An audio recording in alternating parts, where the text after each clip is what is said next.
పోయిన వాళ్ళు అందరూ గొప్పోళ్ళే, ఉన్నవాళ్ళు పోయిన వాళ్ళ తీపి గుర్తులు. రాహుల్ గాంధీ అట్లాంటి తీపి గుర్తు, నో డౌట్. ఆయన ఓ పెద్ద కుటుంబం నుంచి వచ్చాడు, గోల్డెన్ స్పూన్తో పుట్టాడు, గోల్డెన్ స్పూన్తో పెరిగాడు, ఇప్పుడు ఏదో సాధిద్దాం అనుకుంటాడు, నో డౌట్ ఎట్ ఆల్.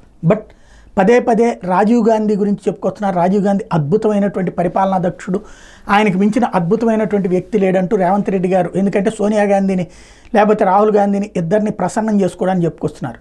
ఆయన రాజీవ్ గాంధీ గారు గెలిచినటువంటిది ఇందిరాగాంధీ మరణం తర్వాత భారతదేశ చరిత్రలోనే అత్యధికంగా 403 సీట్లతో వచ్చారు. 5 ఏళ్ల తర్వాతన ఆయన బ్రతికుండగానే ఓడిపోయారు. నోట్ డౌన్, ఆయన బ్రతికుండగానే ఓడిపోయాడు. అప్పుడే తొలి సంకీర్ణ ప్రభుత్వం వచ్చినటువంటిది, యునైటెడ్ ఫ్రంట్, అదే అప్పట్లో నేషనల్ ఫ్రంట్ అనాలనుకుంటుంది ఆయన. అప్పుడు తెలుగుదేశం పార్టీ నాయకత్వంలోని ఫ్రంట్ వచ్చినటువంటిది, అప్పుడే విపి సింగ్లును గుజ్రాళ్ళు ప్రధానమంత్రులైనటువంటి. అంటే ఆయన బ్రతికుండగానే ఆయన పాలన బాగాలేదని చెప్పి ప్రజలు తిరస్కరించారు. Number 1 point. నెంబర్ 2 వచ్చేటప్పటికి ఆయన ప్రధానమంత్రిగా ఉండగా ఆయన చేసిన తప్పే అతిపెద్దదైనటువంటిది, 1500 మంది సైనికుల ప్రాణాలు తీసింది. ఎల్టీటీఈని ప్రోత్సహించింది రాజీవ్ గాంధీ ఓట్ల కోసం.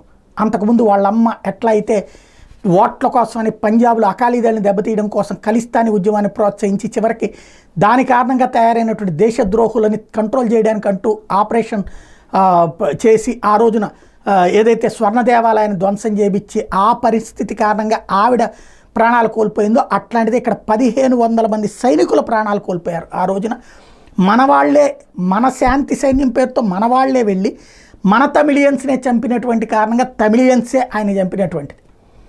ఇక్కడ అది గుర్తుపెట్టుకోవాలి. ఇక్కడ ఈ దేశంకి ఆయన వల్ల జరిగింది ఏం లేదు, ఈ దేశంలో ఆయన వల్ల చేసినటువంటిది ఏం లేదు. అదేమంటే అదేదో కంప్యూటర్ సిస్టమ్స్ అవన్నీ ఆ రోజున లైన్లోకి వచ్చినాయి, అమల్లోకి తీసుకొచ్చారు, దాంట్లో అప్రిషియేట్ చేద్దాం.